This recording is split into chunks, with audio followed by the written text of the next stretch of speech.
Tribuners, selama bulan Oktober, Dufan Ancol menghadirkan wahana seru yang patut untuk dicoba, yakni wahana menyeramkan bertajuk Dufan Werewolf Halloween Night Tribuners. Dilansir dari tribuntravel.com, kehadiran wahana ini sudah diumumkan melalui akun Instagram resmi @infodufan. Dan bagi Anda yang sudah penasaran dengan keseruan di wahana ini, Anda bisa datang di akhir pekan Tribuners. Sebab wahana ini digelar setiap hari Sabtu dan Minggu saja selama bulan Oktober 2022. Adapun jadwal Dufan Werewolf Halloween Night ini mulai pukul 18 hingga 19 waktu Indonesia Barat.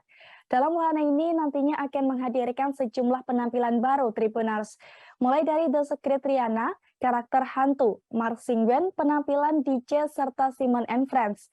Menariknya untuk menjajal wahana ini, Anda tak perlu membeli tiket tambahan lagi, Tribuners. Anda hanya perlu membeli tiket masuk Dufan reguler saja. Selain Dufan Werewolf Halloween Night, Dufan juga menghadirkan The Conjuring House di bulan Oktober 2022 ini.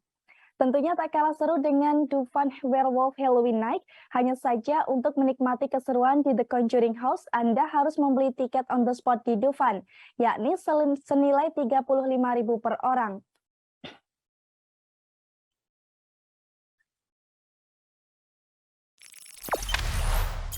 Jangan lupa subscribe, share, komen, dan like ya!